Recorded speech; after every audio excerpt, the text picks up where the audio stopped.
Bonjour bien-aimés dans le Seigneur. Que la paix et la grâce nous soient données de la part de Dieu notre Père et du Seigneur Jésus-Christ. Je suis ton frère en Christ, Williams Manga. Cette semaine, nous apprenons à vaincre la tentation. Ce lundi 18 mai 2026, nous parlerons de pourquoi la première cause de chute, ce n'est pas la force de la tentation, mais l'orgueil spirituel. Si toi aussi, bien-aimé, tu as parfois dit « je ne tomberai jamais là-dedans », puis tu es tombé. Si tu veux comprendre comment rester debout sans être naïf, alors cette méditation est pour toi. Notre verset de méditation du jour est 1 Corinthiens chapitre 10, le verset 12. Je le répète, 1 Corinthiens chapitre 10, le verset 12, qui nous dit que « Ainsi donc, que celui qui croit être debout prenne garde de tomber. » Bien-aimés, avant de comprendre ce que ce verset signifie pour nous aujourd'hui, rappelons tout d'abord le contexte. Paul écrit aux chrétiens de Corinthe. C'était une église pleine de dons, mais aussi pleine d'orgueil.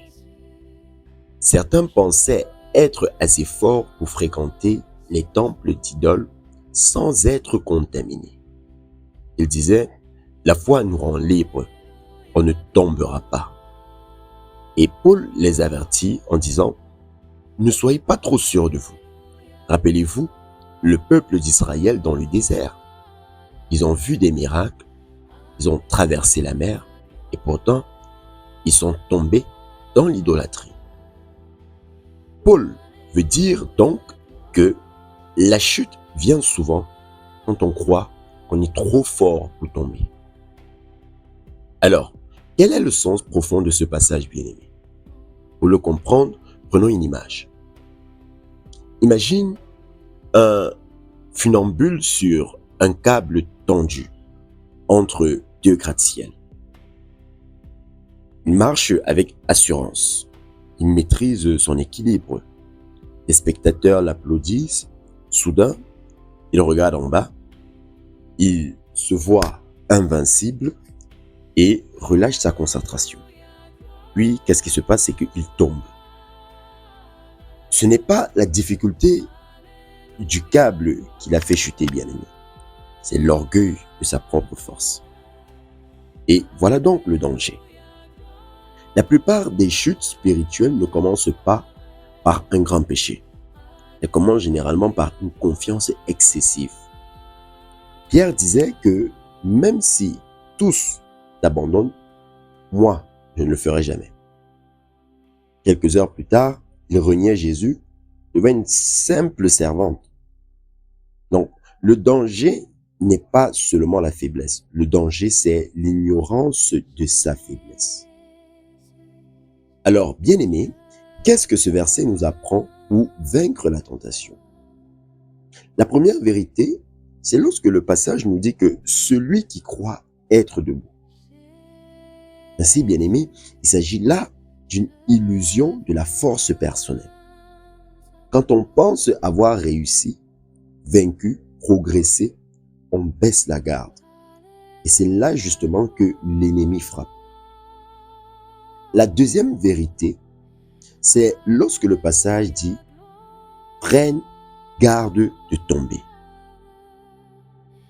Ainsi, on verra que la vigilance, bien-aimée, n'est pas de la peur, c'est de la sagesse. Celui qui connaît ses zones fragiles devient vigilant. Celui qui se croit invincible marche les yeux fermés au bord du précipice. Quel piège ce verset expose-t-il que nous devons absolument éviter? Le piège que ce verset expose est celui de croire qu'on est au-dessus de la tentation, bien-aimé.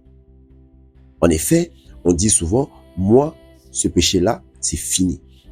Moi, la pornographie, ça ne me touche pas. Moi, la colère, j'ai réglé ça. Et aussitôt qu'on dit ça, on est vulnérable. Parce que l'orgueil est le plus grand ennemi de la vigilance. Alors, comment connaître tes points faibles aujourd'hui. Bien-aimés, prenons un temps pour mettre en pratique ce que nous venons d'apprendre. En 4 étapes, voyons comment être vigilant sans paniquer. Dans la première étape, identifions notre principal point faible. Donc, concrètement, dans quel domaine es-tu le plus vulnérable, bien-aimé? Est-ce quand tu es fatigué, blessé, seul? Qu'est-ce qui te fait trébucher? Tu vois, sois précis. Est-ce certaines paroles, des convoitises? Est-ce que c'est que tu t'apitoies souvent sur ton sort? Est-ce de la paresse? Est-ce de l'orgueil? Tu vois? Donc, nomme-le clairement dans ton cœur. Dans la deuxième étape, notons les moments où la tentation frappe le plus souvent. Donc, concrètement, est-ce que c'est le soir ou le matin en te levant? Ou bien après une dispute? Ou bien souvent en surfant sur Internet, sur les réseaux sociaux? Tu vois? On note bien le contexte et identifie bien, analyse bien la situation. Dans la troisième étape, préparons une stratégie concrète pour éviter le terrain dangereux.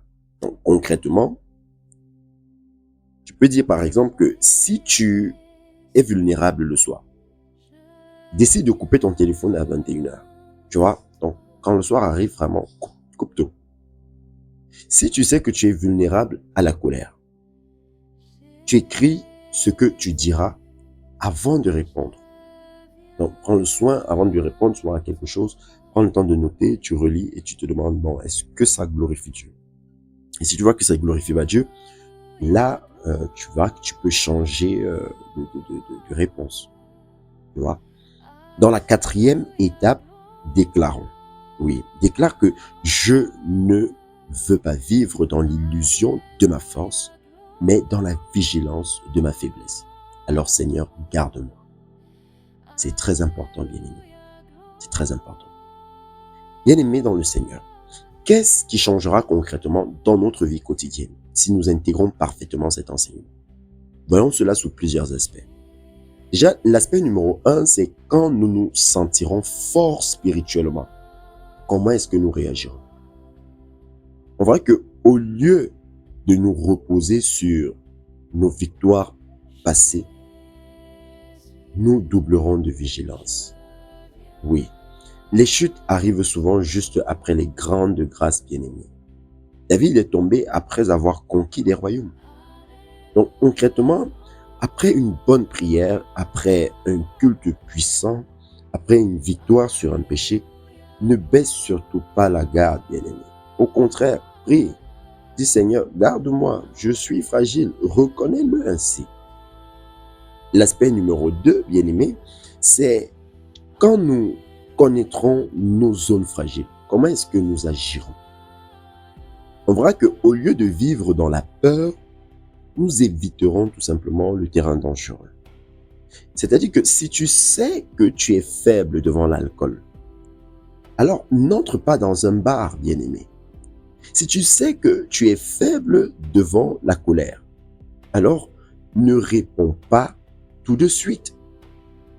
Donc concrètement, bien-aimé, écris sur un papier tes 3 zones fragiles et colle-le dans ta Bible. Demande, si nécessaire, à un frère de t'en parler régulièrement. Tu vois? Donc ça va t'aider, ce système de redevabilité. L'aspect numéro 3, c'est quand quelqu'un tombera autour de nous. Comment est-ce que nous réagirons?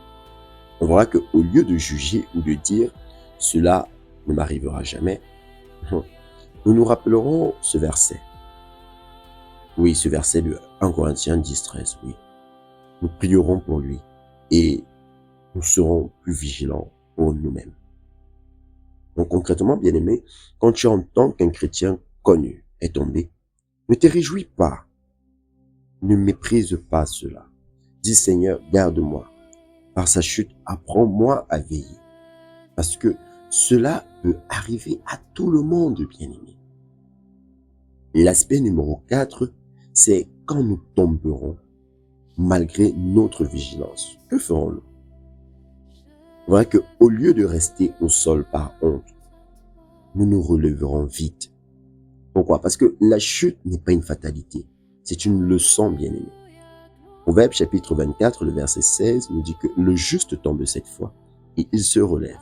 On le verra plus en profondeur vendredi. Mais ce qu'il faut comprendre concrètement, c'est que si tu tombes aujourd'hui, ne passe pas la journée à culpabiliser. Confesse rapidement, demande pardon et relève-toi. Et ajuste ta stratégie pour le lendemain. Donc, bien-aimé, en quelques mots, ce qu'il faut retenir, c'est que la chute ne commence pas au moment où tu tombes.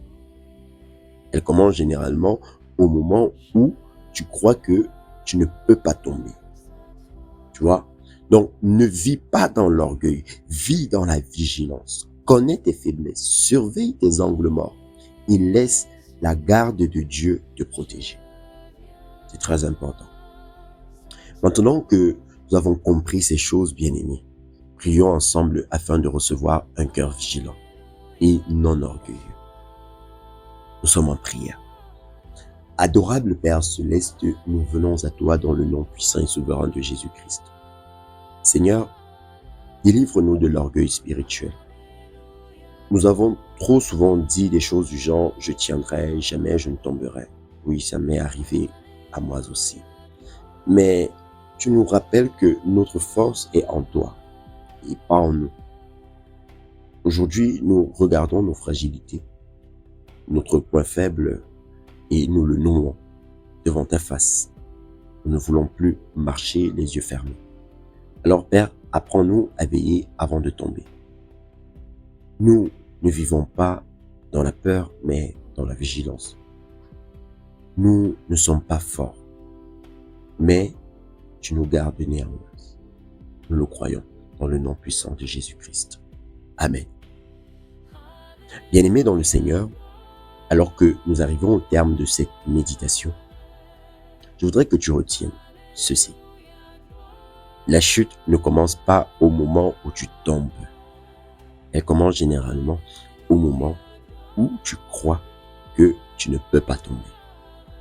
Alors, connais tes faiblesses, surveille tes angles morts et laisse la vigilance de Dieu te garder. Et si tu as besoin d'être accompagné pour identifier tes points faibles, tu n'as pas à le faire seul, parce que c'est ensemble que nous apprenons à veiller. C'est pourquoi je t'invite à rejoindre notre groupe de suivi actif chaque jour dans la présence de Dieu sur WhatsApp. Tous les liens sont en description. Et dis-moi en commentaire, bien-aimé, ce que tu auras compris de cette méditation et comment cela t'aide. N'oublie surtout pas, bien-aimé, ton témoignage peut aider quelqu'un qui vit exactement la même situation, qui vit la même lutte. Alors, que Dieu nous fortifie. On se dit à demain dans la présence de Dieu. Amen.